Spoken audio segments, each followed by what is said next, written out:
اب آئیے سورہ مریم، بسم اللہ الرحمن الرحیم، کاف ہا یا عین صاد، 5 حروف ہیں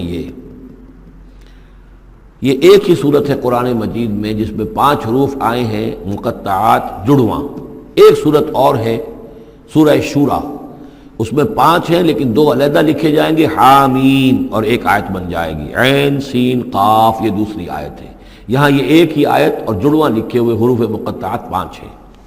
ذکر رحمت ربک عبدہ زکریا، اب یہ وہی ساری چیزیں تقریباً آ رہی ہیں کہ جو ہم سورہ آل عمران میں پڑھ چکے ہیں، اور یہ اس زمانے میں نازل ہوئی جبکہ ابھی ہجرت حبشہ ہونے والی تھی اور مسلمان جا رہے تھے، اور وہاں پر وہ پوزیشن پیش آنے والی تھی کہ یہاں سے جب سفارت گئی ہے مکے کے قریش کے سرداروں کی، اور گئے تھے عمرو بن العاص گئے تھے جو بعد میں ایمان لے آئے، صحابی ہیں، وہ واپس لینے کے لیے کہ یہ ہمارے بگوڑے آ گئے، انہیں واپس کیجئے۔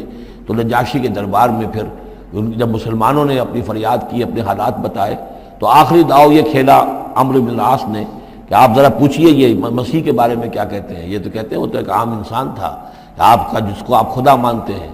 تو پھر نجاشی نے پوچھا کہ آپ لوگ کیا کہتے ہیں مسیح کے بارے میں، حضرت مسیح کے، تو پھر یہ آیات پڑھ کر جو ہے حضرت طیار رضی اللہ تعالیٰ عنہ، جعفر ابن ابی طالب، حضور کے چچا داد بھائی، ابو طالب کے بیٹے، حضرت علی کے بڑے بھائی حضرت جعفر ابی طالب بن ابی طالب، انہوں نے یہ آیات پڑھ کر سنائی۔ تو نجاشی نے کہا، تنکا اٹھایا کہ جو تم نے بیان کیا ہے حقیقت میں مسیح علیہ السلام اس سے ایک تنکا بھر بھی زائد نہیں ہے۔ اور پھر اعلان کیا، مسلمانوں تم یہاں رہو، امن سے رہو، سکون سے رہو، اور وہ سفارت جو تھی قریش کی واپس کر دی کہ میں ان کو تمہارے ساتھ واپس نہیں بھیج سکتا، چاہے تم مجھے پہاڑوں جتنا سونا دے دو لیکن ان کو میں یہاں سے واپس نہیں کروں گا۔ ذکر و رحمت ربک عبدہ زکریا، اب ذکر تو کرنا ہے حضرت مسیح کا، لیکن جیسے وہاں پہلے یہ کہ حضرت یحییٰ کا ذکر بھی ہو جائے کہ ان کی ولادت بھی تو ایک طرح سے معجزانہ تھی، عام حالات کی تو نہیں تھی۔ حضرت زکریا کتنے بوڑھے تھے، اور حضرت ان کی جو اہلیہ تھیں وہ ساری عمر جو ہے مانج رہی تھی، اور بڑھاپے میں اللہ نے بیٹا دیا۔ یہ ذکر ہے آپ کے رب کی رحمت کا جو اس کے بندے زکریا پر ہوئی، علی نبینا علیہ الصلوۃ والسلام، اذ نادى ربہ نداء خفیا، جبکہ انہوں نے پکارا اپنے رب کو، دعا کی چپکے چپکے دل ہی دل میں۔ قال رب انی وہن العظم منی، انہوں نے عرض کیا پروردگار میری ہڈیاں چٹک گئی ہیں، کمزور ہو گئی ہیں، واشتعل الراس شیبا، اور میرا سر جو ہے وہ بھڑک اٹھا ہے سفیدی سے، یعنی سفید ہو گیا ہے، بالکل سیاہ بال کوئی رہے ہی نہیں۔ ولم اکن بدعائک رب شقیا، اور پروردگار کبھی ایسا نہیں ہوا کہ میں نے تجھ سے کوئی دعا مانگی ہو اور میں نامراد رہا ہوں۔ آج بڑی ہمت کر کے میں ایک دعا کر رہا ہوں جو عام حالات کے اعتبار سے تو پھر بڑی غیر معمولی دعا ہے، عام حالات دیکھیں، دنیاوی مسائل کو دیکھیں۔ وَإِنِّي خِفْتُ الْمَوَالِيَ مِنْ وَرَائِي، اور مجھے اندیشہ ہے اپنے بھائی بندوں سے، رشتہ داروں سے میرے بعد، یعنی یہ کہ اس ہیکل سلیمانی کی خدمت کرنے والا مجھے کوئی مناسب آدمی نظر نہیں آ رہا کہ جو اس میری گدی پر بیٹھ سکے، میرے اس منصب کو سنبھال سکے۔ انی خفت الموالی من ورائی وکانت امراتی عاقرا، اور میری بیوی بانجھ ہے، فہب لی من لدنک ولیا، تو مجھے خاص اپنے پاس سے کوئی ولی عطا کر۔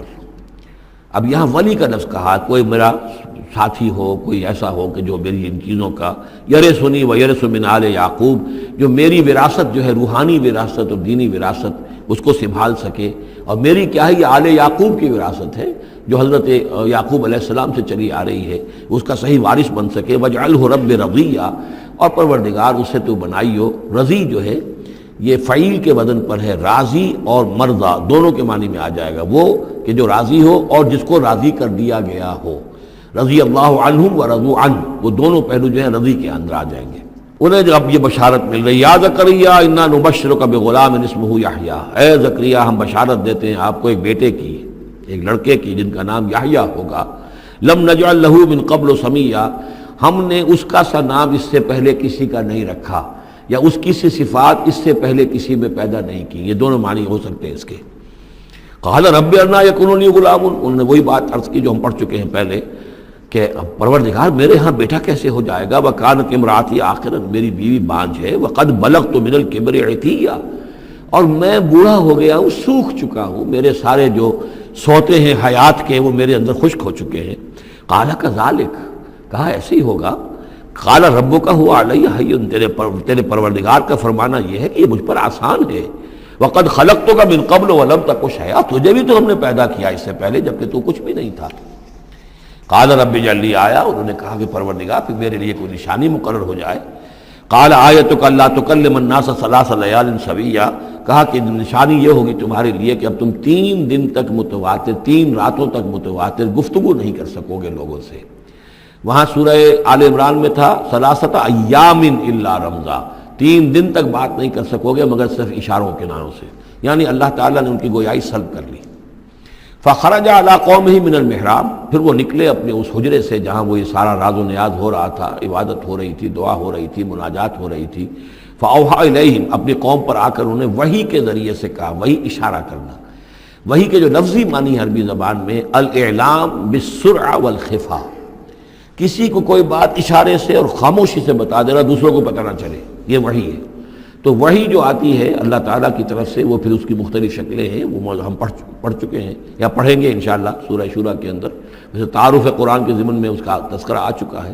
تو اللہ تعالیٰ کی طرف سے وحی۔ اوحا الیہم، انہوں نے اشارے سے کہا، بات تو کر نہیں سکتے تھے، ان سبحوا بکرۃ وعشیا، کہ یہ خاص وقت ہے، اس میں اللہ کا ایک خاص فیصلہ ہو رہا ہے، لہذا ذرا صبح و شام تم اللہ کی تسبیح و تحمید ذرا کثرت سے کرو۔ یا یحییٰ، اب ولادت ہو گئی حضرت یحییٰ کی، اور وہ مخاطب ہے۔ یا یحییٰ خذ الکتاب بقوۃ، یحییٰ کتاب کو مضبوطی سے تھام لو۔ ظاہر بات ہے کہ تورات موجود تھی، زبور موجود تھی، اور نبیوں کے صحیفے موجود تھے۔ وآتیناہ الحکم صبیہ، اور ہم نے حکمت اور دانائی اسے بچپن ہی میں عطا کر دی، بچپن ہی میں اللہ تعالیٰ نے انہیں، کیوں سمجھیے کہ یہ دونوں شخصیتیں جو کنٹمپریریز ہیں، حضرت مسیح اور حضرت یحییٰ، جان دی بیپٹسٹ اور جیزس آف نزرت، یہ دونوں جو ہے غیر معمولی شخصیتیں ہیں، عام لوگوں کی طرح کے نہیں ہیں۔ انبیاء اور رسل کے اندر بھی ان کی قسم کے اوصاف جو ہیں آپ کو اور نہیں ملیں گے۔ تو فرمایا کہ ان کو بچپن ہی میں ہم نے حکمت عطا کر دی۔ وحنانا من لدنا، اور سوز و گداز، ہم سے محبت، اور محبت بھی سوز و گداز والی، ان کی طبیعت کے اندر رقت، سوز و گداز۔ حنانا من لدنا وزکا، اور ہم نے ستھرائی، پاکیزگی، پاکی ان کی گھٹی کے اندر گھول گھول کر ڈال دی۔ وکانا تقیہ، اور بہت ہی متقی تھے۔ وبرم بوالدیہ، اور اپنے والدوں کے ساتھ بہت حسن سلوک کرنے والے، ادب کرنے والے۔ ولم یکن جبارا عصیا، نہ وہ خود سر تھے اور نہ سخت تھے، بلکہ یہ کہ شاید یہ اس قسم کی کوئی باتیں غالباً کہیں انجیل وغیرہ میں آ گئی ہوں گی جس کی نفی کے لیے یہ الفاظ یہاں آ رہے ہیں۔ اس لیے کہ حضرت مسیح کے بارے میں تو انجیل میں کچھ الفاظ ہیں کہ حضرت مریم کو انہوں نے استحقار کے ساتھ خطاب کیا، وہ عورت، اس طرح کے الفاظ، تو قرآن نے کہا کہ نہیں، وہ ایسا نہیں تھا، وہ اپنی والدہ کے ساتھ اس طرح کی جو ہے گستاخی کے ساتھ پیش آنے والا نہیں تھا۔ شاید ایسی کوئی بات تو میرے ذہن میں نہیں ہے۔ وسلام علیہ یوم ولد، اور سلام اس پر جس دن کہ اس کی ولادت ہوئی، و یوم یموت، اور جس دن کہ وہ مرے، و یوم یبعث حیا، اور جس دن کہ وہ اٹھایا جائے دوبارہ زندہ کر کے۔ اب یہ تو قصہ ہو گیا حضرت زکریا اور حضرت یحییٰ کا۔ وذکر فی الکتاب مریم، اب ذکر کیجئے اس کتاب میں، قرآن میں، مریم کا، سلام علیہا اذ انتبذت من اہلہا مکانا شرقیہ، جبکہ انہوں نے اپنے آپ کو اپنے لوگوں سے ایک شرقی گوشے کے اندر مقید کر لیا۔ کوئی اعتکاف کی شکل جیسے ہوتی ہے، کوئی پردہ لگا دیا ہوگا کہ ہیکل کے مشرقی گوشے کے اندر کہیں انہوں نے عبادت کے لیے یا کوئی خاص اسی طرح کے معاملے کے لیے لوگوں سے علیحدہ ہو کر، فاتخذت من دونہم حجابا، ان سے انہوں نے پردہ تان لیا، اور لوگوں سے علیحدہ ہو کر، باقی لوگ جو تھے ان سے علیحدہ ہو کر وہ گویا خلوت کا ایک سامان ہو گیا۔ فارسلنا الیہا روحنا، تو ہم نے اس کی طرف اپنے ایک فرشتے کو بھیج دیا۔ روح، فرشتہ، پھر دیکھیے نوٹ کر لیجیے، فرشتہ بھی روح، وحی بھی روح، اور قرآن بھی روح، اور روح انسانی بھی روح۔ فارسلنا الیہا روحنا فتمثل لہا بشرا سویا، تو اس نے صورت اختیار کر لی ان کے سامنے ایک مکمل انسان کی۔ قالت انی اعوذ بالرحمن منک ان کنت تقیا، اب حضرت مریم سلام علیہا ایک دم دہشت زدہ ہو گئی، میں اللہ کی پناہ طلب پکڑتی ہوں تم سے، اگر تو واقعی کوئی تقی ہے، وہ نیک آدمی ہے، یعنی اس میری خلوت میں، میری علیحدگی کے اندر اس طرح اچانک تمہارا آ جانا کوئی برا ارادہ تو نہیں ہے، کوئی نیت تمہاری خراب تو نہیں ہے۔ انی اعوذ بالرحمن منک، میں پناہ پکڑتی ہوں رحمان کی تم سے، ان کنت تقیہ، اور اس میں اپیل بھی ہے اگر تم متقی ہو اور اللہ کے ڈرنے والے ہو تو کسی غلط قسم کا ارادہ نہ کرنا۔ قال انما انا رسول ربک، انہوں نے کہا نہیں میں انسان نہیں ہوں، میں تو آپ کے رب کی طرف سے بھیجا ہوا فرشتہ ہوں، لأہب لک غلاما زکیہ، اللہ تعالیٰ نے مجھے بھیجا ہے کہ آپ کے لیے ایک بہت ہی پاک اولاد جو ہے وہ میں آپ کو عطا کروں آپ کے لیے۔ قالت انا یکون لی غلام، حضرت مریم نے کہا میرے لیے بیٹا کیسے ہو جائے گا، ولم یمسسنی بشر، مجھے کسی مرد نے آج تک چھوا تک نہیں ہے، ولم اکو بغیہ، اور نہ میں کوئی آبرو باختہ عورت ہوں، میں کوئی اس طرح کی آوارہ عورت نہیں ہوں، نہ کسی مرد سے میرا کوئی معاملہ ہوا ہے۔ قال کذالک قال ربک هو علی ہین، ایسے ہی ہوگا بغیر کسی مرد کے اس کے تعلق کے اور بغیر کسی اور اس طرح کے معاملے کے اولاد آپ کے ہاں ہوگی، بیٹا ہوگا۔ قال ربک هو علی ہین، آپ کا رب فرماتا ہے کہ مجھ پر بڑا آسان ہے، میرے لیے کوئی بھاری بات نہیں ہے۔ وَلِنَجْعَلَهُ آیَةً لِلنَّاسِ، اور اس کو تو ہم بنانا چاہتے ہیں لوگوں کے لیے ایک نشانی۔ حضرت عیسیٰ کی ولادت معجزانہ، رفع سماوی معجزانہ، پھر بڑے بڑے معجزے جو ہیں، تو اس اعتبار سے واقعہ یہ ہے کہ ان کی شخصیت بہت ہی ایک یعنی غیر معمولی اور بہت ممیز شخصیت ہے۔ وَرَحْمَةً مِنَّا، اور انہیں ہم ذریعہ بنانا چاہتے ہیں اپنی رحمت کا۔ وَكَانَ أَمْرًا مَقْضِيًّا، اور یہ تو وہ کام ہے، یہ فیصلہ وہ ہے، کان امرا مقضیہ، یہ طے شدہ ہے، اللہ کی طرف سے اس کا فیصلہ ہو چکا ہے۔ فحملتہ، تو انہیں اس کا حمل ٹھہر گیا۔ فانبذت بہ، فانتبذت بہ مکانا قصیا، تو اب وہ اسے لے کر دور جگہ چلی گئی۔ یہ ہے بیت لحم جو 8 میل کے فاصلے پر تھا اس ہیکل سلیمانی سے، وہاں علیحدگی میں، چونکہ اب ظاہر بات ہے کہ حمل بڑھے گا، اب لوگ کیا ہے دیکھیں گے کیا کریں گے، کسی جگہ پر انہوں نے تنہائی میں کسی جگہ جا کر اپنے آپ کو علیحدہ جو آئسولیٹ کر لیا، فانتبذت بہ، آئسولیٹ کر لیا اپنے آپ کو، اب اس کو لے کر، اپنے حمل کو لے کر، فانتبذت بہ مکانا قصیا، ایک دور کی جگہ بعید مکان میں۔ فاجاء المخاض الی جذع النخلہ، تو جب وہ ولادت کا وقت ہوا اور درد ذہ ہوئے تو اس درد کے اندر وہ ایک کھجور کی جڑ کو انہوں نے مضبوطی سے پکڑا۔ قالت یا لیتنی مت قبل ھذا وکنت نسیا منسیا، اور کہا کاش کہ میں اس سے پہلے مر چکی ہوتی، اب کیا کہوں گی، کیا منہ دکھاؤں گی، اس بچے کا کیا کروں گی، کہاں لے کے جاؤں گی، دنیا کیا کہے گی، میری صورت کیا بنے گی۔ اللہ کی وہ بندی جو ہے کانپ رہی ہے، لرز رہی ہے، یا لیتنی مت قبل ھذا، کاش کہ میں اس سے قبل مر چکی ہوتی، وکنت نسیا منسیا، اور مجھے بھول چکے ہوتے لوگ، میری یاد بھی لوگوں کے ذہنوں سے محو ہو چکی ہوتی، کاش۔ فناداها من تحتها، تو پکارا اسے اس کے نیچے سے۔ عام خیال یہ من کے حوالے سے یہ ہے کہ فرشتہ ہی ہے کہ جس نے پھر پکارا ہے، وہ لیکن نیچے ہے، یہ ذرا اونچائی پر ہے، بلندی پر ہے، اور وہ کہیں نیچے ہے، نشیب میں ہے، اور اس لیے کہ ظاہر بات ہے کہ ولادت کے موقع پر اور وضع عمل کے موقع پر اس کا قریب ہونا ویسے بھی مناسب نہیں۔ لیکن ایک اس کی جو قرات ہمارے آفیشل قراتوں میں من بھی ہے، فناداها من تحتها، پکارا اسے اس نے جو اس کے نیچے تھا، یعنی ولادت ہو گئی ہے حضرت مسیح علیہ السلام کی، اور بچہ جو ہے اب وہ بول رہا ہے۔ میں اس معنی کو زیادہ ترجیح دیتا ہوں، اس لیے کہ ظاہر بات ہے کہ اگر بچے نے اس وقت کلام نہ کیا ہوتا تو کیسے یقین آتا کہ حضرت مریم لے کر آتی اس بچے کو کہ بعد میں یہ بچہ بول پڑے گا۔ اللہ تعالیٰ نے وہاں اس بچے سے کلام کرا دیا ہے، انہوں نے دیکھ لیا ہے بچہ بول رہا ہے، تو بچے نے من تحتہا، یہ میرے نزدیک وہ قرات بھی وہ زیادہ صحیح ہے، اور ہے ہماری آفیشل قرات میں ہے یہ من تحتہا و من تحتہا۔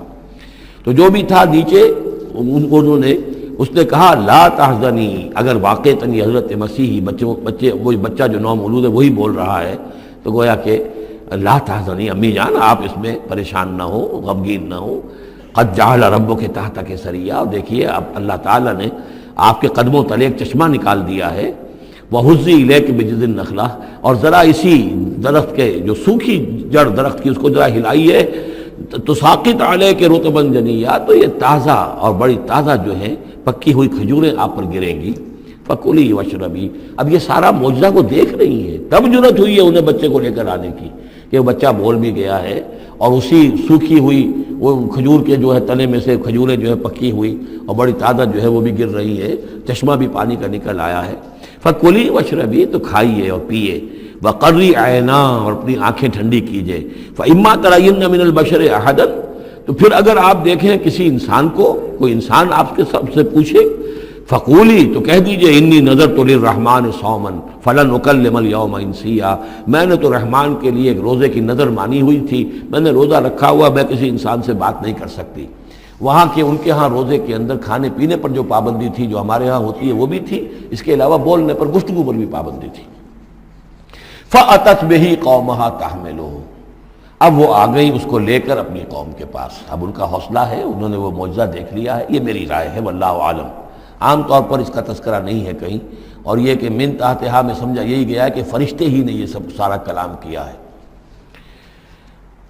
فاتت بہ قومہا تحملہ، وہ اب آئیں اپنی قوم کے پاس اپنے بچے کو لیے ہوئے۔ قالوا یا مریم لقد جئت شیئا فریا، اب انہوں نے اے مریم یہ تو تم بڑا طوفان چڑھ لائی ہو، یہ کیا کر لائی ہو، یہ تمہارے ہاں تمہارے گود میں بچہ ہے، یہ کس کا بچہ ہے؟ یا اخت ہارون، اے ہارون کی بہن، ہو سکتا ہے کہ ان کے کوئی بھائی ہو ہارون نامی، اور ہو سکتا ہے کہ چونکہ حضرت ہارون کی نسل سے ہیں یہ، لہذا صرف ان کی طرف ایک نسبت دی ہو کہ تم سوچو کس جد امجد کی تم نسل سے ہو اور تم نے کس قدر یہ گری ہوئی حرکت کی ہے۔ یا اخت ہارون ما کان ابوک امرأ سوء وما کانت امک بغیہ، نہ تو تیرا والد جو ہے وہ کوئی برا انسان تھا اور نہ تیری والدہ جو ہے وہ کوئی بدکار عورت تھی، یہ تم کیا کر لائی ہو؟ فاشارت الیہ، تو حضرت مریم نے اشارہ کر دیا حضرت اس بچے کی طرف، عیسیٰ کی طرف۔ قالوا کیف نکلم من کان فی المہد صبیا، کہ کیسے ہم اس سے بات کریں، اس سے کیا پوچھیں، یہ ہمیں کیا بتائے گا، بچہ ہے پگھوڑوں میں یا گود کے اندر۔ قال انی عبد اللہ، اب وہ بچہ بولا، حضرت مسیح نے کہا میں اللہ کا بندہ ہوں، آتانی الکتاب، اللہ نے مجھے کتاب عطا کی ہے، وجعلنی نبیا، اور مجھے نبی بنایا ہے، وجعلنی مبارکا اینما کنت، اور مجھے مبارک بنایا ہے، بابرکت بنایا جہاں کہیں بھی میں ہوں گا، واوصانی بالصلاۃ والزکاۃ ما دمت حیا، اور مجھے تاکید کی ہے اللہ نے زکوٰۃ کی اور نماز کی جب تک میں زندہ رہوں، وبرم بوالدتی، اور میں اپنی والدہ کا فرما بردار ہوں، خدمت گزار ہوں، لم یجعلنی جبارا شقیا، اللہ تعالیٰ نے مجھے زبردست اور سخت تندخو نہیں بنایا ہے، والسلام علیہ، اور سلام ہے مجھ پر یوم ولدت، جس دن کہ مجھے جنا گیا، میری ولادت ہوئی، و یوم اموت، جس دن کہ میں مروں گا، و یوم ابعث حیا، اور جس دن کہ مجھے اٹھایا جائے گا زندہ کر کے۔ ذالک عیسی ابن مریم، یہ ہے عیسیٰ ابن مریم، یہ ہے حقیقت عیسیٰ ابن مریم کی علیہ الصلاۃ والسلام، علیہم الصلاۃ والسلام۔ قول الحق الذی فیہ یمترون، یہ ہے وہ قول حق، قول فیصل 100% درست جس کے بارے میں یہ جھگڑتے ہیں۔ ما کان للہ ان یتخذ من ولد سبحانہ، اللہ کے شان کے شایع نہیں ہے یہ کہ وہ کسی کو اپنا بیٹا بنائے، سبحانہ، وہ پاک ہے اس سے۔ اذا قضى امرا فانما يقول له كن فيكون، جب وہ کسی چیز کا فیصلہ کرتا ہے تو وہ کہتا ہے کہ ہو جا، وہ ہو جاتی ہے۔ یعنی جو باپ کا حصہ تھا ولادت مسیح میں وہ اللہ تعالیٰ کے ایک حرف کن کے ذریعے سے پورا ہوا، اسی لیے یہ کلمہ ہے، اللہ کلمۃ من ہو، اللہ کا خاص کلمہ ہے۔ باقی چیزیں جو ہے انسان کے ہاں جو بھی قانون و قاعدے کے مطابق، جو بھی بایولوجیکل جو طریقہ ہے اس کے مطابق ہو رہے ہیں وہ چل رہا ہے، لیکن جہاں وہ ایک رکھنا ہے وہاں اللہ کا ایک خصوصی کن جو ہے اس نے اس خلا کو پر کیا ہے۔ ان اللہ ربی و ربکم، اور یقین اللہ ہی میرا بھی رب ہے اور تمہارا بھی رب ہے، فاعبدوہ، پس اسی کی بندگی کرو اور پرستش کرو، ھذا صراط مستقیم، یہی سیدھا راستہ ہے۔ فاختلف الاحزاب من بینہم، تو جماعتوں نے، گروہوں نے، فرقوں نے اپنے آپس میں اختلافات پیدا کر لیے، غلط باتیں جو ہے گھڑ لی۔ فویل للذین کفروا من مشہد یوم عظیم، تو ہلاکت اور بربادی اور تباہی ہے ان کافروں کے لیے اس دن کی پیشی، اس بڑے دن کی پیشی سے۔ اس بڑے دن جب پیش ہو یہ حقیقت کھل جائے گی، حضرت مسیح کی حقیقت بھی واضح ہو جائے گی، تو جو انہوں نے من گھڑت عقیدے بنا لیے تھے، جن لوگوں نے ان عقیدوں پر جان دی ہوگی، ان کے لیے پھر ہلاکت اور بربادی ہوگی۔ اسمع بہ وابصر، اس پیشی کے دن تو ان کی سماعت بھی کیا اچھی ہوگی اور آنکھیں بھی کتنی کھلی ہوں گی، ہر حقائق کو وہ دیکھ رہے ہوں گے، کیا ہی اچھا سن رہے ہوں گے اور کیا ہی اچھا دیکھ رہے ہوں گے۔ یوم یاتوننا، جس دن کہ وہ ہمارے پاس آئیں گے، لیکن الظالمون اليوم فی ضلال مبین، لیکن آج یہ ظالم جو ہے کھلی گمراہی میں مبتلا ہیں۔ وانذرہم یوم الحسرۃ اذ قضی الامر، اور اے نبی ان کو خبردار کر دیجیے اس یوم الحسرت سے، وہ جو یوم قیامت ہے، حسرت کا دن ہے وہ، جس دن کے فیصلے کر دیے جائیں گے۔ وہم فی غفلۃ فہم لا یؤمنون، اور یہ غفلت کے اندر مبتلا ہیں اور ایمان نہیں لائیں گے۔ انا نحن نرث الارض ومن علیہا، ہم ہی یقیناً وارث ہوں گے زمین کے، سب ختم ہو جائیں گے، زمین اور اس کا سب کچھ جو کچھ ہے مال، اس کی وراثت ہمیں منتقل ہو جائے گی۔ وَإِلَيْنَا يُرْجَعُونَ، اور ہماری ہی طرف یہ لوٹائے جائیں گے۔ وَاذْكُرْ فِي الْكِتَابِ ابراہیم، اور ذرا تذکرہ کیجئے اس کتاب میں ابراہیم کا بھی۔ انہ کان صدیقا نبیا، یقیناً وہ صدیق نبی تھے۔ اذ قال لابیہ، یاد کرو جب کہ انہوں نے کہا اپنے والد سے، یا ابت، ابا جان، لما تعبد ما لا يسمع ولا يبصر، کیوں آپ پوچھتے ہیں، بندگی کرتے ہیں ایسی چیزوں کی جو نہ سن سکتے ہیں نہ دیکھ سکتے ہیں، ولا یغنی عنک شیئا، نہ آپ سے کسی چیز کو دور کر سکتے ہیں کہ آپ کے کچھ کام آ سکتے ہیں۔ یا ابت، ابا جان، یہ بہترین مقام ہے قرآن مجید کا کہ کوئی داعی، کوئی مبلغ، کوئی حق کی طرف بلانے والا اپنے بڑے کسی بزرگ کو اگر بلا رہا ہو تو کس انداز میں بلائے گا؟ ظاہر بات ہے کہ اس کا ادب ملحوظ رکھتے ہوئے، یا ابت، یا ابت، ابا جان، ابا جان، اس انداز میں، لٹھ مارنے کے انداز میں نہیں۔ یا ابت انی قد جاءنی من العلم ما لم یاتک، ابا جان میرے پاس وہ علم آیا ہے جو آپ کے پاس نہیں آیا تھا، میرے پاس وہی آئی ہے، اللہ نے مجھے حقائق سے واقف کیا ہے۔ فإما یاتینکم منی ھدی، میرے پاس وہ ہدایت آئی ہے، فاتبعنی، پس میری پیروی کیجئے، میرے پیچھے چلیے، میرا کہنا مانیے، اہدک صراطا سویا، میں آپ کو دکھاؤں گا سیدھا راستہ، رہنمائی کروں گا آپ کی سیدھی راستے کی طرف۔ یا ابت، ابا جان، لا تعبد الشیطان، دیکھیے شیطان کی بندگی نہ کیجئے، ان الشیطان کان للرحمن عصیا، یقیناً یہ شیطان جو ہے وہ رحمان کا باغی تھا، نافرمان تھا، اس نے سرکشی کی تھی۔ یا ابت انی اخاف ان یمسک عذاب من الرحمن، ابا جان مجھے بڑا اندیشہ ہے کہ آپ کو رحمان کی طرف سے کوئی عذاب آپ پر نہ آ جائے، آپ پکڑے آپ کو رحمان کی طرف سے کوئی عذاب، فتکون للشیطان ولیا، تو پھر آپ شیطان ہی کے ساتھی بن کر رہ جائیں۔ قال راغب انت عن آلہتی یا ابراہیم، کہاں یہ لجاجت ہے، کہاں یہ استدعاء کا انداز ہے، کہاں یہ فرعونی انداز میں کہا ہے باپ نے، اے ابراہیم کیا تم میرے آلہہ سے، میرے معبودوں سے کنارہ کشی کر رہے ہو؟ راغب انت عن آلہتی یا ابراہیم لئن لم تنتہی، اگر تم باز نہ آئے، لارجمنک، میں تمہیں رجم کر دوں گا، ہلاک کر دوں گا، سنسار کر دوں گا، واہجرنی ملیہ، اور فوراً تو ذرا میری نگاہوں سے دور ہو جاؤ، میں تمہاری اس بات کو برداشت نہیں کر سکتا، فوراً میری نگاہوں سے دور ہو جاؤ، کچھ دیر کے لیے تو میری نگاہوں سے چلے جاؤ۔ قال سلام علیک، انہوں نے کہا سلام، ساستغفر لک ربی، میں اپنے رب سے آپ کے لیے استغفار کرتا رہوں گا، انہ کان بی حفیہ، وہ مجھ پر بڑا مہربان ہے، واعتزلکم وما تدعون من دون اللہ، اور میں کنارہ کشی کرتا ہوں آپ سے بھی اور ان تمام معبودوں کو جن کو آپ پوج رہے ہیں اللہ کے سوا۔ وادعو ربی، میں تو اپنے رب کو پکاروں گا، اسی سے دعا کروں گا، عسیٰ اللہ اکون بدعاء ربی شقیہ، اور مجھے یقین ہے کہ میں اپنے رب کو پکار کر اس سے دعا کر کے نامراد نہیں رہوں گا۔ فلما اعتزلہم، جب ابراہیم نے ان سے کنارہ کشی کر لی، وما یعبدون من دون اللہ، اور ان سب سے بھی کنارہ کشی کر لی جن کو پوج رہے تھے اللہ کے سوا، وہبنا لہ اسحاق و یعقوب، تو ہم نے اسے اسحاق جیسا بیٹا، یعقوب جیسا پوتا عطا کیا، وکلا جعلنا نبیا، اور ان دونوں کو بھی ہم نے نبوت سے سرفراز فرمایا، ووہبنا لہم من رحمتنا، اور ان کو ہم نے خاص اپنی رحمت سے، فضل سے عطا فرمایا، وجعلنا لہم لسان صدق علیہ، اور ان کے لیے ہم نے اعلیٰ تذکرہ اور اعلیٰ شہرت جو ہے دنیا کے اندر باقی رکھی۔ رفعنا لک ذکرک کی طرح حضرت ابراہیم علیہ السلام اور ان کی آل کا بھی دنیا کے اندر بول بالا رہا۔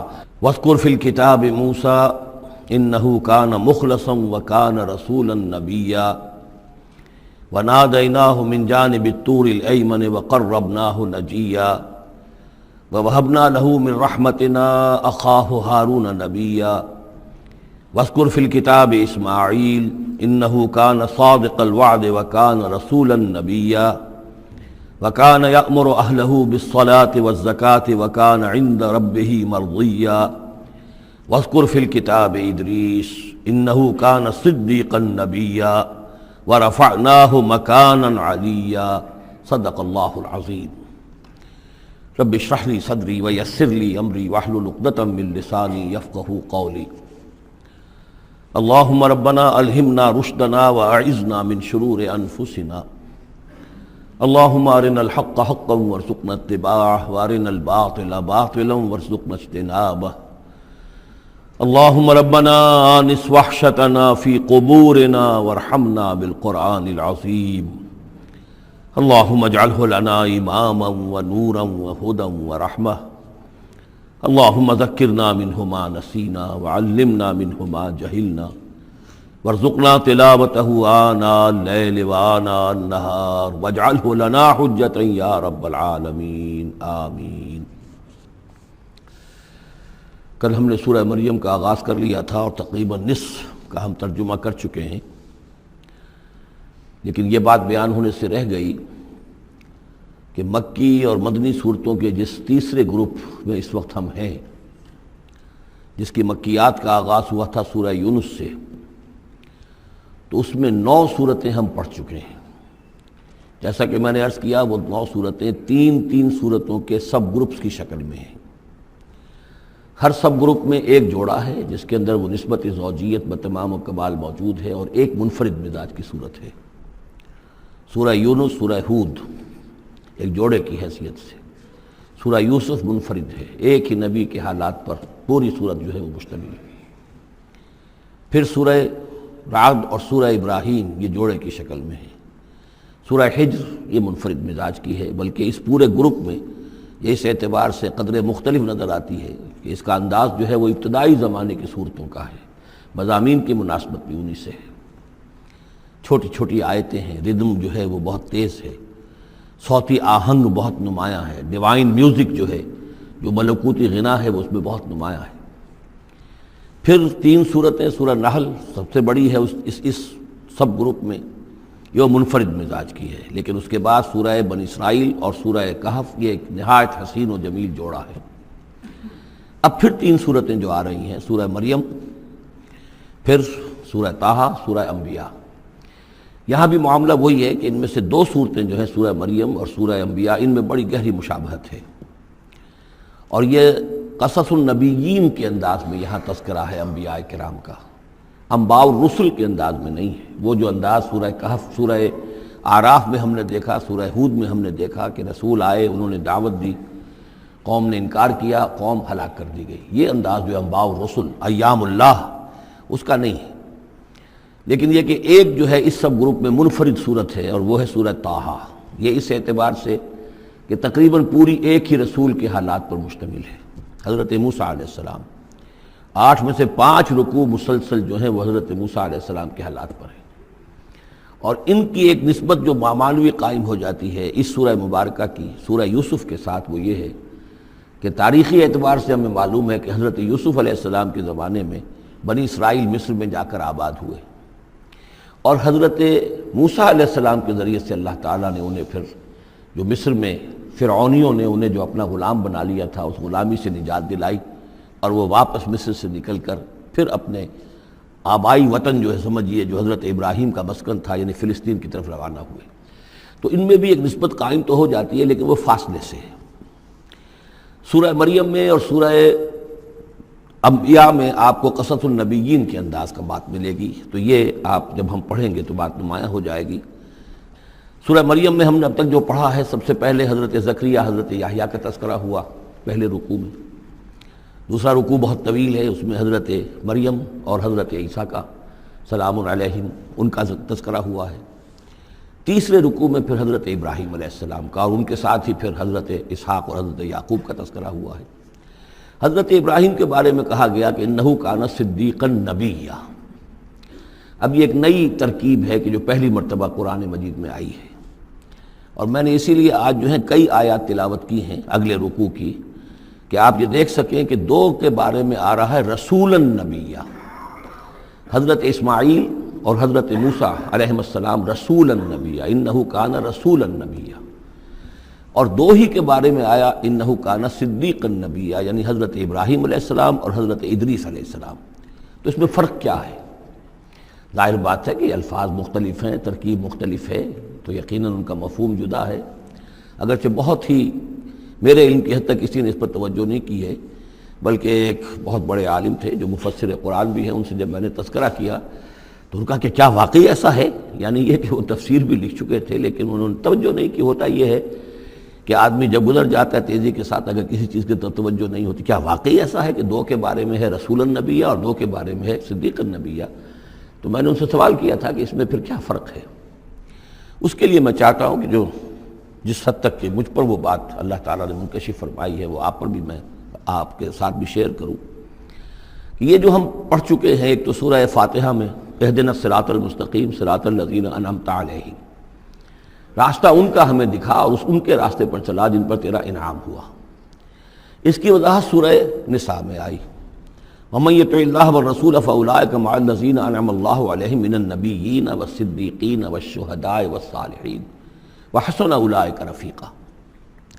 یہ منعم علیہم جو ہیں جن پر اللہ تعالیٰ کا انعام ہوا ہے، یہ جو جماعت ہے منعم علیہم کی، اس کے 4 درجات ہیں.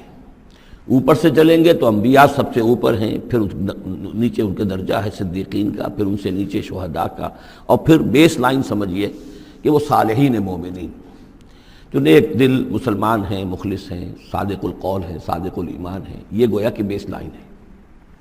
نیچے سے چلیں گے تو اس بیس لائن سے اگر کوئی شخص ترقی کرے گا تو پھر درجہ اس کے لیے کیا ہے؟ شہادت کا ہے. اس کے اوپر ایک درجہ صدیقیت کا ہے، اور یہ آخری درجہ ہے، اس لیے کہ اس سے آگے نبوت کا جو درجہ ہے وہ اکتسابی نہیں ہے، وہ تو وہبی ہے. اور وہ دروازہ بھی اب بند ہو چکا، وہ ہمیشہ کے لیے وہ آؤٹ آف باؤنڈز ہے اب نوع انسانی کے لیے، وہ نبوت کا دروازہ بند ہو چکا. اس صدیقین اور شہداء کے درمیان کیا فرق ہوتا ہے اس کو اب سمجھ لینا چاہیے، اور اس کو جدید سائیکالوجی کی 2 اصطلاحات کے حوالے سے آپ بڑی آسانی سے سمجھ سکیں گے. اللہ تعالیٰ نے عام طور پر انسانوں کو 2 مختلف مزاجوں پر بنایا ہے، ایکسٹروورٹس، انٹروورٹس. کچھ لوگ ہوتے ہیں کہ جو باہر کی دنیا سے انہیں زیادہ دلچسپی ہوتی ہے، کچھ کھیل کود میں، سیر میں، باغ، یہ وہ، باہر کی دنیا سے ملنا جلنا، لوگوں سے ملیں گے، وہ پبلک میں ہوں گے، مجلس میں ہوں گے تو زیادہ چہکیں گے، زیادہ خوش ہوں گے. کچھ لوگ برعکس مزاج کے ہوتے ہیں، وہ درومبی قسم کے لوگ ہوتے ہیں، انٹروورٹس. وہ اپنے خیالات ہی میں مگن رہتے ہیں، غور و فکر کرتے ہیں، سوچ بچار کرتے ہیں. انہیں تنہائی زیادہ پسند ہوتی ہے، تنہائی میں وہ زیادہ خوش رہتے ہیں. تو یہ ایکسٹروورٹس اور انٹروورٹس 2 مزاج ہیں بنیادی طور پر اللہ تعالیٰ نے بنائے ہیں مختلف مزاج جو ہیں. اور ایک ہوتی ہے تیسری ایک کیفیت کہ جس میں یہ دونوں چیزیں بڑے توازن کے ساتھ ہو، ایمبیورٹ. یہ بہت شاذ ہوتا ہے، بہت شاذ ہوتا ہے. بہت کم لوگ ہوتے ہیں دنیا میں کہ جو واقعتاً اس میں توازن قائم کر سکیں، یا ادھر کا رجحان ہوگا یا ادھر کا رجحان ہوگا. تو جو یہ انٹروورٹس ہوتے ہیں جو غور و فکر کرتے رہتے ہیں، ان کے اندر جو ہے وہ یوں سمجھیے کہ فطرت کی جو اصل حقائق ہیں وہ کچھ زیادہ محفوظ رہتے ہیں ان کے غور و فکر کی وجہ سے. پھر وہ کائنات کے بارے میں بھی سوچتے ہیں تو اس کائنات کی تمام آیات الہیہ بھی گویا کہ ان سے ہم کلام ہوتی ہیں، اشارے کرتی ہیں. یہ وہ لوگ ہوتے ہیں کہ جن تک گویا کہ وہ حقائق از خود روشن ہو چکے ہوتے ہیں ان تک، کہ جیسے ہم نے سورہ فاتحہ پڑھتے ہوئے کہا کہ کچھ لوگ ہوتے ہیں اپنی فطرت سلیمہ اور عقل سلیم کی رہنمائی میں یہاں تک تو پہنچ گئے کہ اللہ کو پہچان لیا، آخرت کو پہچان لیا، یہ بھی سمجھ لیا کہ اللہ ہی کی بندگی کرنی چاہیے، کیسے کریں یہ پتہ نہیں.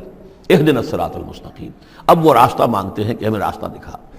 یہ صدیقین ہوتے ہیں اور ان کی شان یہ ہوتی ہے کہ جیسے ہی کسی نبی کی دعوت ان کے کان میں آتی ہے وہ ایسے لپک کر قبول کرتے ہیں کہ گویا کہ منتظر بیٹھے تھے.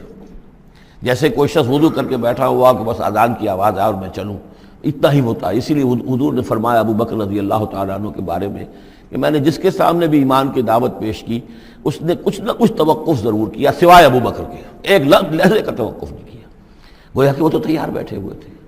البتہ جو ایکسٹروورٹس ہوتے ہیں وہ چونکہ ان کی توجہ نہیں ہوتی حقائق کی طرف، وہ دنیا میں مگن ہیں، کھیل کود میں ہیں، شکار میں ہیں، کشتیوں میں ہیں، ہنسی مذاق میں ہیں، گفتگوؤں میں لگے ہوئے ہیں، تو انہیں کچھ زیادہ غور و فکر کی ان کے اندر جو ہے طبیعت کے اندر میلان نہیں ہوتا اس کا، لہذا انہیں دیر لگ جاتی ہے نبی کی دعوت کو سمجھنے میں، اس کی طرف متوجہ ہونے میں. لیکن یہ ہے کہ جب ان کا توجہ ہو جاتی ہے، ہوتی بھی عام طور پہ جذباتی انداز میں ہوتی ہے، لیکن جب ان کی توجہ ہو جائے جذباتی انداز میں تو پھر یہ ہے کہ وہ چونکہ ہوتے ہیں ایکٹیو زیادہ ہوتے ہیں، لہذا وہ اپنی فعالیت کی وجہ سے آگے نکل جاتے ہیں. بظاہر وہ صدیقین سے آگے نکل جائیں گے فعالیت کی وجہ سے، اس لیے کہ وہ فعال زیادہ ہیں. اب اس کی مثال حضرت عمر ہے، حضرت حمزہ ہے رضی اللہ تعالیٰ عنہما. 6 سال لگ گئے. حضرت عمر کے بارے میں تو آپ کہہ سکتے ہیں کہ سب کوئی گھرانہ مختلف تھا، وہ بنو عدی میں سے تھے، حضور بنو ہاشم میں سے تھے، لیکن حضرت حمزہ کو کیوں دیر لگ گئی؟ 6 سال. سگے چچا ہیں، دودھ شریک بھائی ہیں، ساتھ کے کھیلے ہم جولی ہیں، نہایت محبت کرنے والے حضور سے، اور اسی کیفیت کے اندر وہ ایمان لائے ہیں کہ ایک روز آئے باہر سے، شکار کھیل کر آ رہے تھے، کئی دن باہر رہے تھے، واپس آئے تو ابھی گھر میں داخل نہیں ہوئے تھے، لونڈی نے کہا کہ آج تو ابو جہل نے بڑی گستاخی کی ہے آپ کے بھتیجے کے ساتھ، اور بس یہ سنتے ہی آگ بگولا ہو کر گئے ہیں، کمان جا کے ماری ابو جہل کے سر میں کہ تم نے یہ کیا ہے، اور اسی وقت کا اچھا میں اس پر ایمان لایا، آؤ کرو مقابلہ تم، یہ ان کے ایمان کا معاملہ ہے۔ تو یہ حمزہ ہے، اسی طرح حضرت عمر ہیں، چلے تھے حضور کو قتل کرنے کے ارادے سے، لیکن اپنی بہن کے اندر جو دیکھی، اس کے اندر یہ کہاں سے اتنی استقامت آ گئی کہ بھائی جان چاہے آپ ہمیں قتل کر دیں، جان سے مار دیں، لیکن اب یہ جو دین ہم نے قبول کیا اس کو ہم چھوڑنے والے نہیں ہیں۔ بہنوئی کو تو مار مار کے لہو لہان کر دیا تھا سعید ابن زید کو، بہن کو بھی مارا ہے، لیکن پھر اچانک بدل گئے، پھر وہی عمر جو ہے جو تلوار ننگی لے کے چلا تھا قتل کرنے کے ارادے سے، گردن میں تلوار حمائل کیے وجہ سے غلام ہوتے ہیں، ان کے ہاں غلاموں کا رواج یہ تھا، ان کی تلواریں گردنوں میں حمائل ہوتی تھی، وہ آ رہا ہے اور ایمان لا رہا ہے۔ تو یہ ہے شہداء، صدیقین اور شہداء۔ تو اب مزاج جو ہے انبیاء میں بھی آپ کو ملے گا، کچھ لوگوں کا مزاج شہداء سے مناسبت رکھتا ہے۔ حضرت اسماعیل کا آپ نے سنا ہوگا، یہ واقعات قصوں میں آتے ہیں، وہ شکار جیسے کہ حضرت حمزہ کی کیفیت ہے، وہ نکل جاتے تھے، حضرت ابراہیم 2 مرتبہ گئے ہیں، ملاقات ہی نہیں ہوئی، اس لیے کہ وہ اپنے شکار پر نکلے ہوئے تھے۔ اس طرح کا معاملہ حضرت اسماعیل کا تھا۔ حضرت موسیٰ بھی جلالی مزاج کے آدمی تھے، ایک آدمی کو مکہ مارا ہے، اس کی جان نکال دی ہے۔ حضرت ابراہیم وہ دوسری قسم، وہ صدیق النبی، ان کے مزاج جو ہے وہ اس نوعیت کا، صدیقیت کے ساتھ مناسبت رکھنے والا۔ تو نبوت تو ان کو بھی ملی، نبوت ان کو بھی ملی، لیکن مزاجی فرق کی وجہ سے ایک صدیق نبی ہے اور ایک رسول نبی ہے، اس لیے کہ رسول کے ساتھ جو لفظ مناسبت رکھتا ہے وہ شہادت ہے۔ تمام رسول شاہد بنا کر بھیجے گئے ہیں۔ یہ جو کار رسالت ہے، تبلیغ اور اتمام حجت، اس کے اندر تو عمل کا پہلو زیادہ ہے، اور اس میں پھر شہداء زیادہ نمایاں ہوتے ہیں۔ تو رسولوں کے لیے تو ہے ہی یہ، یا ایھا النبی انا ارسلناک شاہدا ومبشرا ونذیرا وداعیا الی اللہ باذنہ وسراجا منیرا، اور جیسے کہ ہم نے پڑھا وکیف اذا جئنا من کل امۃ بشہید، تو رسولوں کے ساتھ مناسبت لفظ کی جو ہے وہ شہادت کی ہے۔ تو گویا کہ شہداء کا مزاج رکھنے والے جو نبی ملے وہ رسول النبی ہیں، اور صدیقیت کا مزاج رکھنے والے جن کو نبوت مل گئی وہ صدیق نبی ہیں۔ تو حضرت ابراہیم انہ کان صدیقا نبیا، وہ تو ہم پڑھ چکے تھے، اب آگے چلیے۔ ابھی اس موضوع پر مزید گفتگو سورہ حدید میں چل کر ہوگی۔ اولئک ھم الصدیقون والشہداء عند ربہم، اس کے جو دوسرے رکوع کے آخر میں یہ آیت آئی ہے، تو وہاں جا کر انشاءاللہ اس کے سلسلے میں مزید کچھ گفتگو ہوگی۔ وَاذْكُرْ فِي الْكِتَابِ موسیٰ، اور کتاب میں تذکرہ کیجئے موسیٰ کا، انہ کان مخلصا، یقیناً ہم نے اسے خاص اپنا بنا لیا تھا۔ اس کی تفسیر آگے آ جائے گی سورہ طٰہٰ کے اندر۔ وَكَانَ رَسُولًا نَبِيًّا، اور وہ رسول نبی تھے۔ وَنَادَيْنَاهُ مِن جَانِبِ الطُّورِ الْأَيْمَنِ، اور ہم نے اس کو پکارا، اس سے بات کی، اس کو بلایا طور پہاڑ کے داہنی جانب سے۔ وَقَرَّبْنَاهُ نَجِيًّا، اور اسے قریب ہم نے بلایا سرگوشی کے لیے۔ وَوَهَبْنَا لَهُ مِن رَحْمَتِنَا أَخَاهُ هَارُونَ نَبِيًّا، اور ہم نے اسے اپنی رحمت سے اس کو یہ مقام بھی عطا کیا کہ اس کے بھائی ہارون کو بھی نبوت عطا کر دی، چونکہ یہ درخواست کی تھی حضرت موسیٰ علیہ السلام نے، وہ اگلی صورت میں آ جائے گا۔ وَاذْكُرْ فِي الْكِتَابِ اسماعیل، اور ذرا تذکرہ کیجئے کتاب میں اسماعیل کا بھی، انہ کان صادق الوعد، یقیناً وہ بڑے وعدے کے سچے تھے۔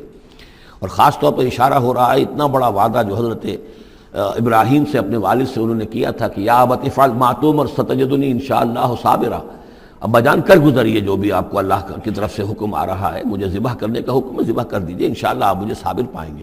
تو آخری وقت تک انہوں نے اپنے اس وعدے کو نبھایا اور گردن جو ہے رکھ دی کہ چلائیے چھری۔ صادق الوعد وکان رسول النبی، اور وہ بھی مزاجی اعتبار سے جو میں نے عرض کیا ہے، حضرت حمزہ چونکہ ویسے بھی نسل میں حضرت اسماعیل کی نسل میں سے ہیں، تو اگر آپ دیکھیں گے تو بہت ہی ان کے درمیان شخصیت کی مشابہت نظر آئے گی۔ رسول النبی، وہ رسول نبی تھے۔ وکان یامر اہلہ بالصلاۃ والزکاۃ وکان عند ربہ مرضیہ، اور وہ حکم دیتے تھے اپنے گھر والوں کو نماز کا بھی اور زکوٰۃ کا بھی، اور وہ اپنے رب کے نزدیک بہت ہی پسندیدہ تھے، بہت ہی اللہ تعالیٰ کو کے منظور نظر کہہ لیجیے، مرضیہ۔ وَاذْكُرْ فِي الْكِتَابِ ادریس، اور تذکرہ کیجئے کتاب میں ادریس کا بھی۔ یہ ادریس علیہ السلام جو ہے یہ ایک نبی ہیں کہ جو حضرت آدم اور حضرت نوح کے مابین گزرے ہیں۔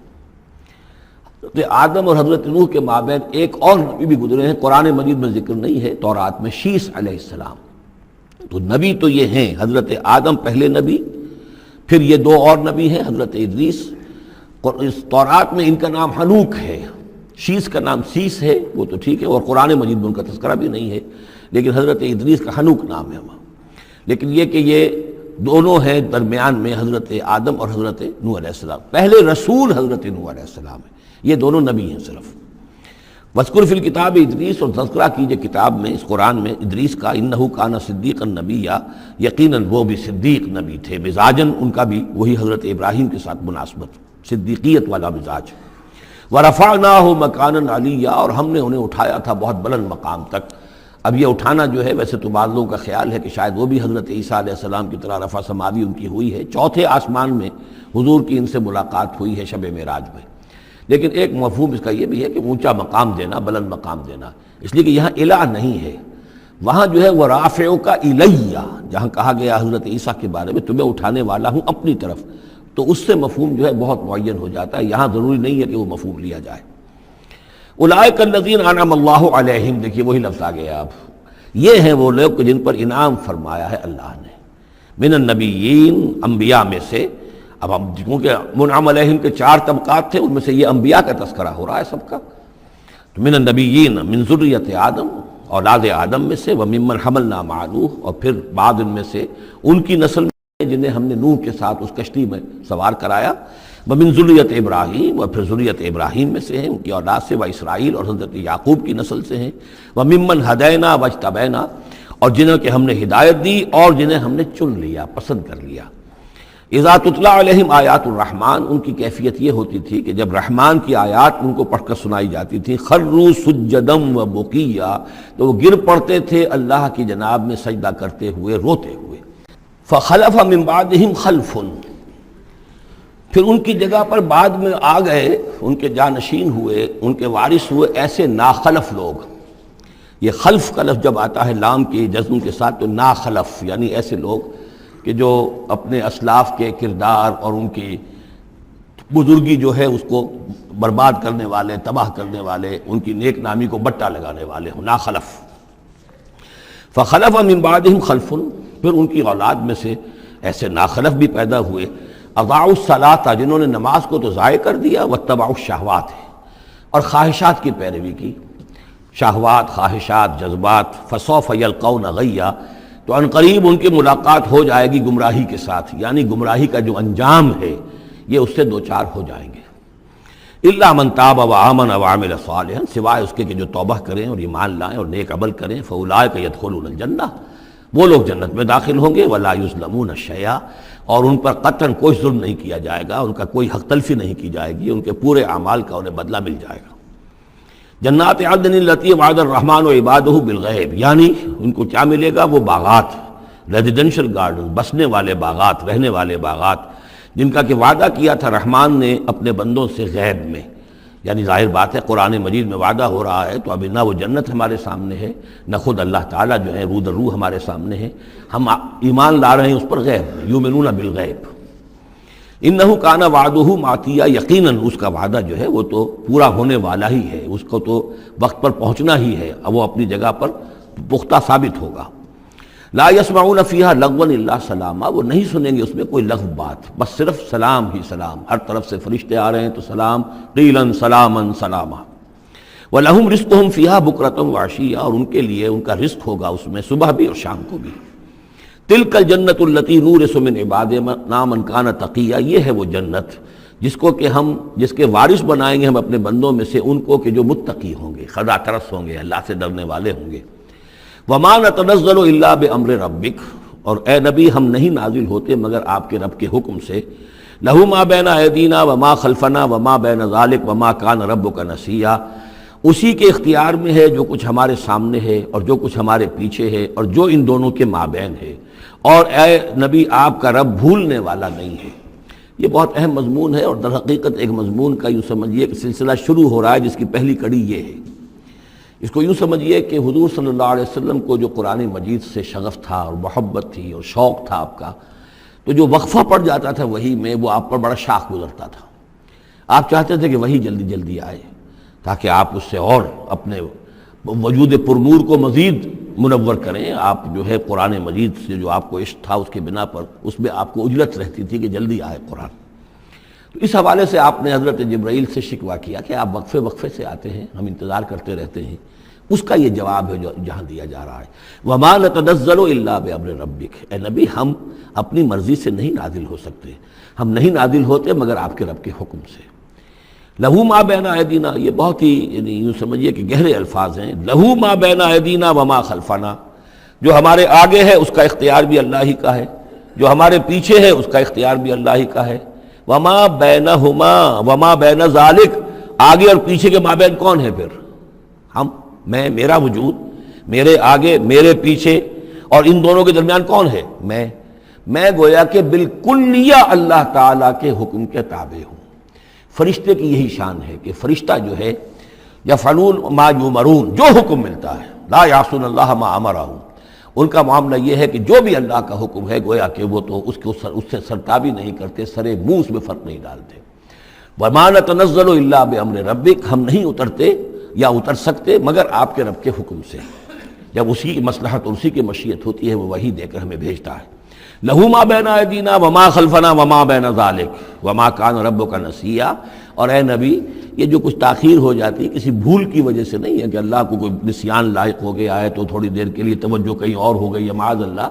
تیرا رب جو ہے بھولنے والا نہیں ہے بلکہ یہ حکمت کے تحت ہے, اللہ تعالیٰ کی مشیت ہی ہے. کذالک لنثبت بہ فؤادک رتلناہ ترتیلا, وہ جو ہم پڑھ چکے سورہ بنی اسرائیل میں بھی, وقرآنا فرقناہ لتقرأہ علی الناس علی مکث ونزلناہ تنزیلا. یہ ہماری حکمت ہے کہ ذرا وقفے وقفے سے آپ یہ قرآن لوگوں کو پڑھ کر سنائیں. رب السماوات والارض, وہ رب ہے آسمانوں کا اور زمین کا. وما بینہما, اور جو ان دونوں کے مابین ہے. فاعبدہ, پس اسی کی بندگی اور پرستش کیجئے. واصطبر علیہ لعبادتہ, اور اس کی عبادت کے اوپر پوری طرح جمے رہیے, صبر کیجئے. هل تعلم له سمیہ, تو کیا تم جانتے ہو کہ اس کی سی شان کا کوئی اور بھی کوئی اور ہستی ہے؟ ظاہر بات ہے جو شان اللہ کی ہے اس کی سی شان رکھنے والی کوئی اور ہستی کائنات میں موجود نہیں. وَيَقُولُ الْإِنسَانُ وَإِذَا مَا مِتُّ لَسَوْفَ أُخْرَجُ حَيًّا, اور یہ انسان کہتا ہے حیران ہو کر, کیا میں جب مر جاؤں گا تو پھر مجھے زندہ کر کے اٹھا لیا جائے گا؟ یعنی یہ وہ لوگ ان میں سے کہ جو بعث بعد الموت کے منکر تھے. میں نے بارہا آپ کو بتایا کہ اکثر و بیشتر تو وہ مانتے تھے, لیکن وہ کہتے تھے کہ وہاں ہمیں چھڑانے والے ہیں, ہمارے شفعاء ہیں, ہؤلاء شفعاؤنا عند اللہ. تو بعث بعد الموت کے وہ منکر نہیں تھے, لیکن ایک طبقہ ان میں ایسے لوگوں کا بھی تھا. اب یہ ان کی بات ہو رہی ہے. وَيَقُولُ الْإِنسَانُ وَإِذَا مَا مِتُّ لَسَوْفَ أُخْرَجُ حَيًّا, کہ جب میں مر جاؤں گا پھر مجھے دوبارہ اٹھا لیا جائے گا اور نکال دیا جائے گا. أَوَلَا يَذْكُرُ الْإِنسَانُ, تو کیا اس انسان کو یہ یاد نہیں ہے, أَنَّا خَلَقْنَاهُ مِن قَبْلُ وَلَمْ يَكُ شَيْئًا, کہ وہ کچھ بھی نہیں تھا اور ہم نے اسے پیدا کیا ہے. تو کیا مشکل ہے ہمارے لیے دوبارہ اس کو پیدا کر دینا؟ کیا تھا وہ پہلے, اس کی کیا حقیقت تھی؟ یعنی جہاں سے ہم اپنے آپ کو جانتے ہیں وہ بھی ظاہر بات ہے کہ ایک نطفہ ایک ہے, اس سے ہمارا آغاز ہوا, یہ تو سبھی جانتے ہیں نا. تو اس سے اللہ تعالیٰ نے اگر انسان بنا دیا ہے تو کیا اللہ تعالیٰ دوبارہ تمہیں پیدا نہیں کر سکتا؟ فَوَرَبِّكَ, تو قسم ہے تیرے رب کی, لَنَحْشُرَنَّهُمْ وَالشَّيَاطِينَ, ہم جمع کریں گے ان سب کو بھی اور تمام شیطانوں کو. ثُمَّ لَنُحْضِرَنَّهُمْ حَوْلَ جَهَنَّمَ جِثِيًّا, اور پھر ہم سب کو جمع کر لیں گے جہنم کے گرد کہ یہ اپنے گھٹنوں کے بل گرے ہوئے ہوں گے. ثُمَّ لَنَنزِعَنَّ مِن كُلِّ شِيَّةٍ أَيُّهُمْ أَشَدُّ عَلَى الرَّحْمَٰنِ عِتِيًّا, پھر ہم ہر گروہ میں سے, ہر قوم میں سے پھر نکالیں گے کون ہیں وہ جو سب سے زیادہ اکڑنے والے تھے رحمان کے مقابلے میں. بلاؤ ادھر سے ابو جہل کو اور بلاؤ ادھر سے عقبہ ابن ابی معیط کو, ہر گروہ میں سے جو سب سے زیادہ اللہ کا کی اس کے ساتھ گستاخی کرنے والا اور سب سے زیادہ تکبر کرنے والا تھا, پھر اس کو آگے نکال کر نمایاں کیا جائے گا. ثم لنحن اعلم بالذین هم اولی بها صلیہ, پھر ہم خوب جانتے ہیں ان لوگوں کو کہ جو بہت زیادہ قابل ہوں گے اور سب سے پہلے داخل ہونے والے ہوں گے اس جہنم کے اندر. وَإِن مِّنكُمْ إِلَّا وَارِدُهَا کان علی ربک حتما مقضیا, اور تم میں سے کوئی بھی نہیں ہے مگر یہ کہ اسے ایک مرتبہ جہنم پر آنا ہوگا. یہ فیصلہ ہے تیرے رب کا حتمی, طے شدہ, حتما مقضیا. اس کا جو مفہوم سمجھا گیا میں اسے اتفاق کرتا ہوں کہ اصل میں وہ پل صراط جس کا تذکرہ جو ہے آئے گا سورہ حدید میں بھی اور پھر سورہ تحریم میں بھی, جس کو ہم پل صراط کہہ دیتے ہیں. الصراط ہے وہ, یہی صراط مستقیم جس پر ہم چل رہے ہیں. یہ عالم برزخ کے اندر جا کر اور قیامت کے دن جو ہے یہی پل صراط بن جائے گا اور یہ جہنم کے اوپر ہوگا. گویا کہ اس پر سے گزر کر لوگ داخل ہوں گے جنت کے اندر، تم تاکہ مشاہدہ کر لیں کہ اللہ تعالیٰ نے کس چیز سے ہمیں بچایا ہے۔ اور وہاں پر جو جہنمی ہیں وہ ٹھوکریں کھا کھا کر اس میں گرتے جائیں گے، چونکہ ان کے پاس روشنی نہیں ہوگی۔ یہ مضمون جو ہے کھل کر آئے گا سورہ حدید میں اور سورہ تحریم میں۔ تو یہ فرمایا کہ آنا تو ہر ایک کو پڑے گا، ہر انسان کا گزر اس پر ہوگا، تاکہ اور اس میں یہ کہ یقیناً جو بچا لیے جائیں گے ان کے دل میں کس قدر اللہ تعالیٰ کی کہ اس رحمت کا اور مغفرت کی قدر کتنی ہوگی کہ اللہ نے ہمیں کس انجام سے بچایا ہے۔ وَإِن مِّنكُمْ إِلَّا وَارِدُهَا كَانَ عَلَىٰ رَبِّكَ حَتْمًا مَّقْضِيًّا ثُمَّ نُنَجِّي الَّذِينَ اتَّقَوْا، پھر وہاں سے ہم نجات دے دیں گے، بچا کر لے جائیں گے ان لوگوں کو جنہوں نے کہ تقویٰ کی روش اختیار کی تھی دنیا میں۔ وَنَذَرُ الظَّالِمِينَ فِيهَا جِثِيًّا، اور چھوڑ دیں گے ظالموں کو اسی میں پڑے ہوئے، وہ وہاں پر پڑے جائیں گے، گرتے جائیں گے، اور اہل ایمان اور اہل تقویٰ نکل جائیں گے۔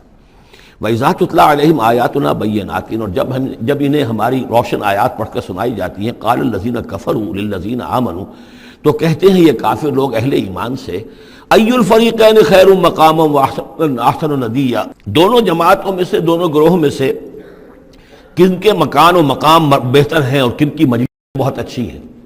یعنی اے مسلمانوں دیکھو، تم اور تمہارے رسول محمد صلی اللہ علیہ وسلم اور ان کے گرد جو لوگ بیٹھے ہوتے ہیں، نہ ان کے پاس دنیاوی دولت ہے، نہ حیثیت ہے، نہ وجاہت ہے، ایک ہم ہیں۔ دیکھو ذرا ابو جہل کی مجلس جا کے دیکھو کتنی آباد ہے، بڑے بڑے چودھری لوگ آ کر اس کے پاس بیٹھتے ہیں۔ ذرا کہیں جا کر ولید بن مغیرہ کی چوپال دیکھو، اس کی چوپال جو ہے اس کی کیا شان ہے۔ تو یہ وہی بات جو کہ ہم سورہ کہف میں پڑھائے ہیں، جو دو افراد کے مابین مکالمہ ہوا تھا کہ اس نے کہا تھا کہ میرے پاس مال زیادہ ہے، انا اکثر منک مالا واعز نفرا۔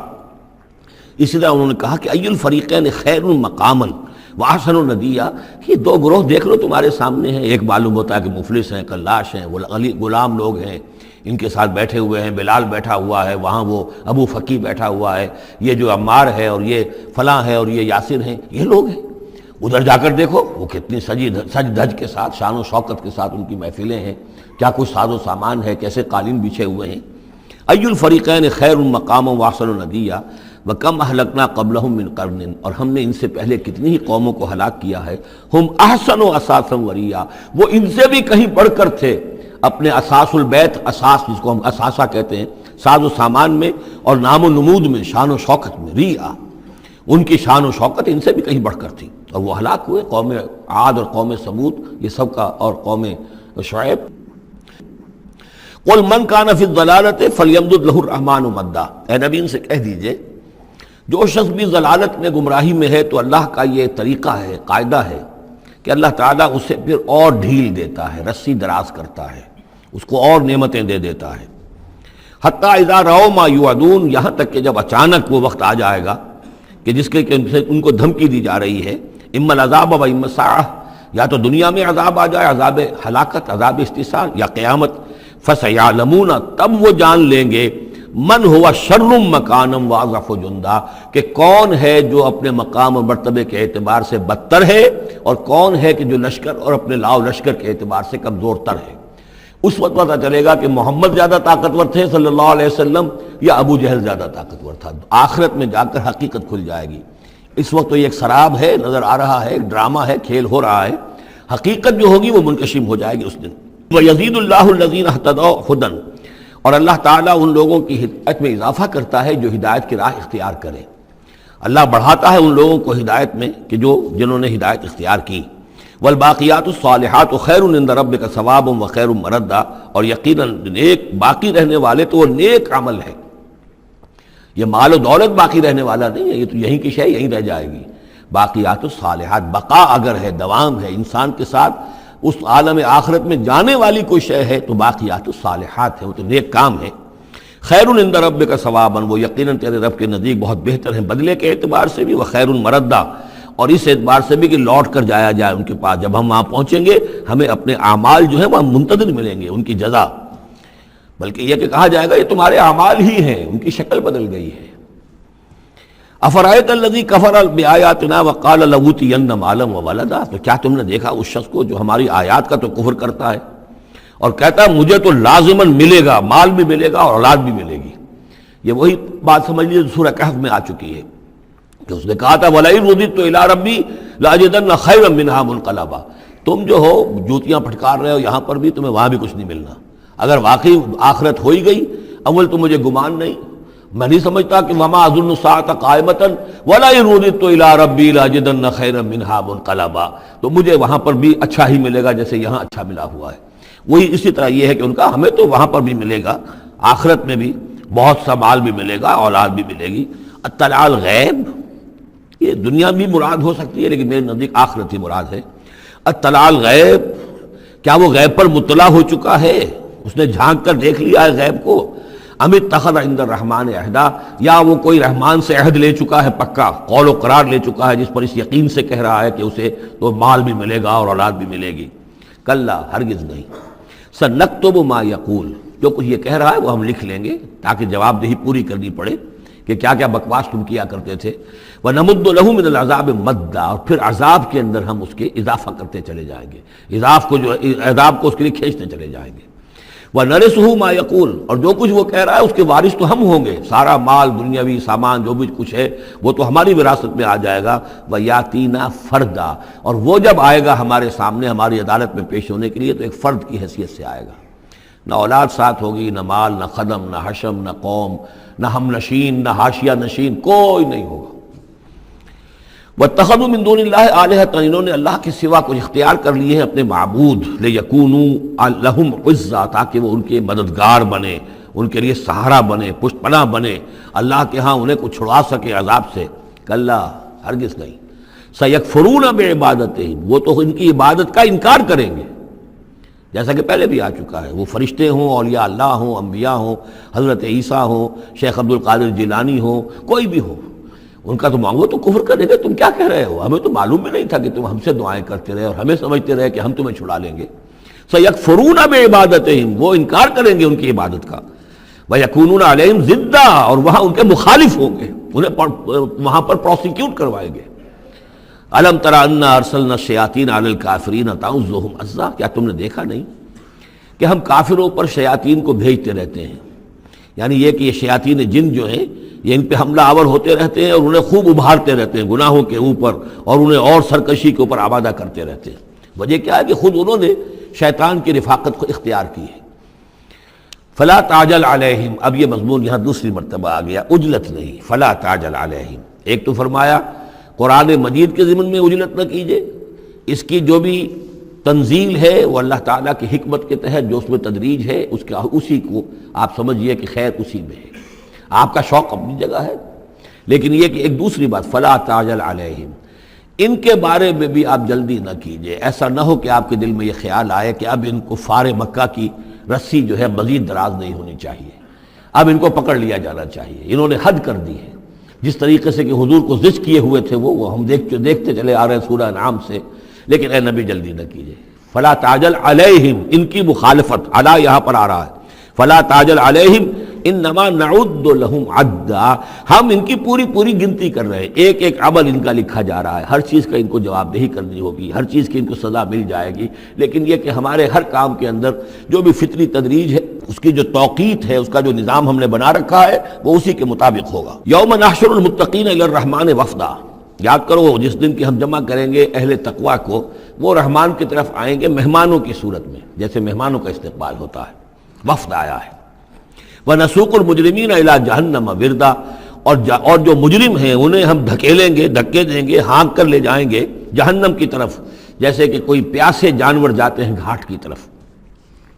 لا يملكون الشفاعة الا من اتخذ عند الرحمن عہدا، کسی کے بھی کوئی شفاعت کام نہیں آئے گی سوائے اس کے کہ جس نے رحمان کے پاس اپنا ایک مقام حاصل کر لیا ہے، یعنی ایک شخص جو ہے بنیادی طور پر اللہ کے ساتھ اس نے اپنا عہد نبھایا ہو، اللہ کی بندگی کر رہا ہو، کوئی خطائیں ہو گئی ہیں، کوئی غلطیاں ہو گئی ہیں، جیسے کوئی پھسل جاتا ہے، کوئی کمزور بھی ہوتا ہے انسان، ایسے لوگوں کے لیے تو شفاعت مفید ہو سکتی ہے، لیکن جو سرے سے اس عہد کی خلاف ورزی کر رہے ہو، جو بجائے مشرق کے ان کا رخی مغرب کی طرف ہو، بجائے کعبے کے ان کا رخی جو ہے کسی اور شے کی طرف ہو، تو ظاہر بات ہے کہ ان کے لیے شفاعت نہیں ہے۔ وقالوا اتخذ الرحمن ولدا، اور انہوں نے ایک اور عقیدہ گھڑ لیا ہے کہ رحمان نے اپنے لیے اولاد اختیار کی ہے۔ لقد جئتم شیئا ادا، دیکھو تم نے یہ بہت بڑی بھاری بات کہی ہے، یہ بہت بڑی گستاخی ہے اللہ کی جناب میں، اور کتنی بھاری گستاخی ہے ذرا نوٹ کیجئے الفاظ، تکاد السماوات یتفطرن منہ، قریب ہے کہ آسمان پھٹ پڑے تمہاری اس گستاخی پر، وتنشق الارض، اور قریب ہے کہ زمین شق ہو جائے، وتخر الجبال حدا، اور یہ پہاڑ جو ہے دھماکے کے ساتھ گر پڑے، ان دعوا للرحمن ولدا، کہ انہوں نے رحمان کے لیے بیٹا قرار دیا، بیٹی قرار دی۔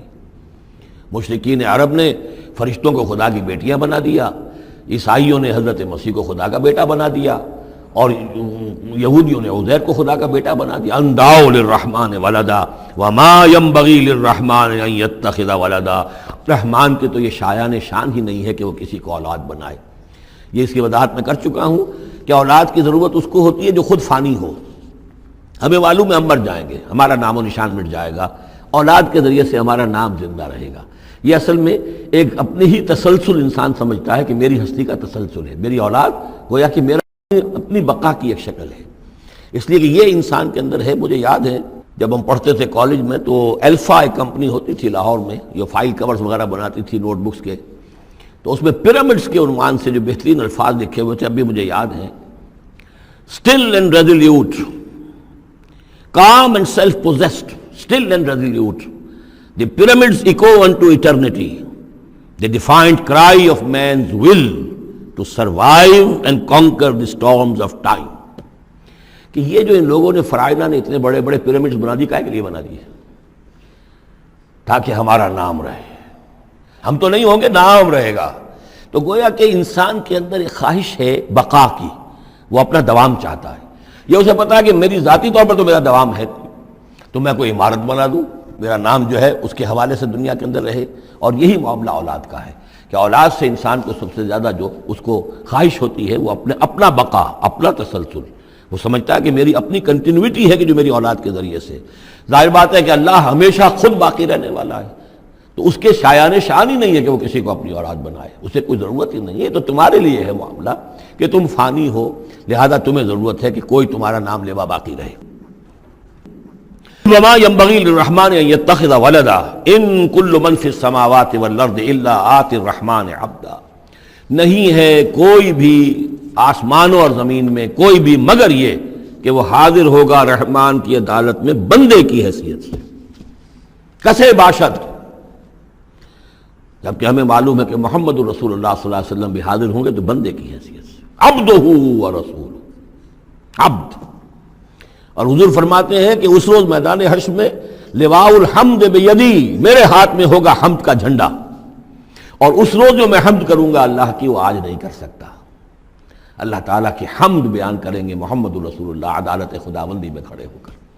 تو معلوم یہ ہوا کہ جو بھی آئے گا بندہ بن کر آئے گا، وہ عیسیٰ ہو یا عیسیٰ ابن مریم انت قلت للناس اتخذونی وامي الہین من دون اللہ، یہ سوال کیا جائے گا کہ نہیں؟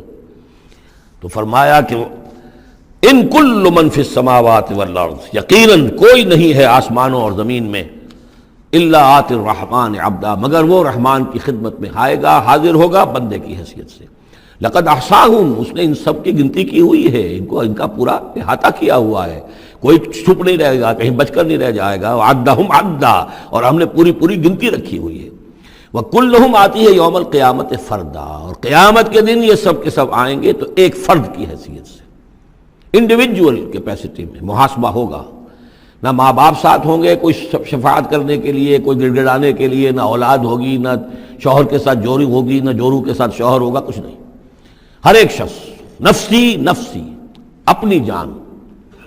وَكُلُّهُمْ آتی ہے یوم القیامت فردا، میری جو کتاب ہے سابقہ اور موجودہ مسلمان امتوں کا ماضی، حال اور مستقبل، اس میں ایک چیپٹر ہے قرآن کا قانون عذاب، کہ عذاب جو قوموں کے اوپر آتا ہے وہ دنیا میں آتا ہے، آخرت کا عذاب جو ہے وہ افراد کے لیے ہے۔ محاسبہ اجتماعی جو ہوتا ہے وہ اللہ کا دنیا میں ہوتا ہے، لیکن آخرت کا حساب وہ جو ہے محاسبہ انفرادی ہے۔ ان الذین آمنوا وعملوا الصالحات سیجعل لهم الرحمن ودا، یقیناً جو لوگ ایمان لائے اور جنہوں نے نیک عمل کیا، ان قریب رحمان ان کے لیے محبت پیدا کر دے گا، یعنی لوگوں کے دلوں میں محبت ڈال دے گا۔ یہی ابو بکر ہوں گے جن کا نام کس تعظیم سے لوگ لیا کریں گے، کس محبت سے لیا کریں گے۔ یہی بلال ہوں گے جن کی جو تعظیم ہوگی، جن کی کتنی محبت کی جائے گی۔ ابھی ذرا وقت ہے، کٹھن ہے۔ سیجعل لهم الرحمن ودا، حدیث میں بھی آتا ہے کہ اللہ تعالیٰ جو ہے اپنے کسی بندے سے محبت کرتا ہے تو پہلے فرشتوں کو، جبرائیل سے کہا جاتا ہے کہ میں اپنے اس بندے سے محبت کرتا ہوں، اعلان کر دو۔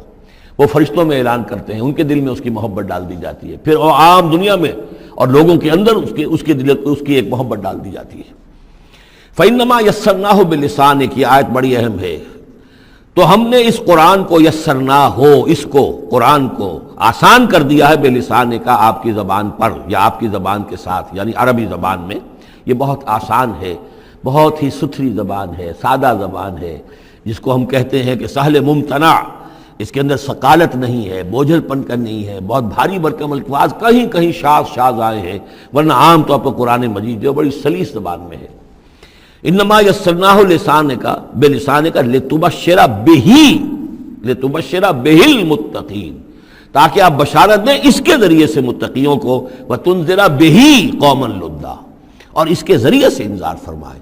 یعنی آپ کی دعوت کا مرکز و محور اور آپ کا آلہ جو ہے، آلہ دعوت، آلہ انقلاب، وہ قرآن مجید ہے۔ انذار کیجئے قرآن کے ذریعے، تبشیر کیجئے قرآن کے ذریعے، تذکیر کیجئے قرآن کے ذریعے۔ فذکر بالقرآن من یخاف وعید، تذکیر ہو، واعظ ہو قرآن کے ذریعے۔ یا ایھا الناس قد جاءتکم موعظۃ من ربکم، اس سے بڑا واعظ اور کوئی نہیں۔ تزکیہ نفس و قرآن کے ذریعے سے، شفاء لما فی الصدور یہ ہے، سورہ یونس میں بھی آ چکا، سورہ بنی اسرائیل میں بھی آ چکا، وَنُنَزِّلُ مِنَ الْقُرْآنِ مَا هُوَ شِفَاءٌ وَرَحْمَةٌ لِّلْمُؤْمِنِينَ۔ تو قرآن مجید ہی در حقیقت دعوت اور تربیت کا اور تعلیم کا گویا کہ اس کا محور ہے، مرکز و محور۔ فَإِنَّمَا يَسَّرْنَاهُ بِلِسَانِكَ لِتُبَشِّرَ بِهِ الْمُتَّقِينَ وَتُنذِرَ بِهِ قَوْمًا لُدًّا وَكَمْ أَهْلَكْنَا قَبْلَهُم مِّن قَرْنٍ، اور ان سے پہلے ہم نے کتنی ہی قوموں کو ہلاک کیا۔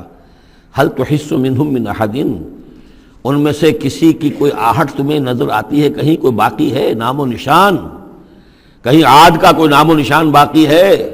اور تسمع لهم رکزا، یا کہیں ان کی کوئی بھنک تمہارے کان میں آتی ہے؟ معلومات نسیم منسیہ، ختم ہو گئے۔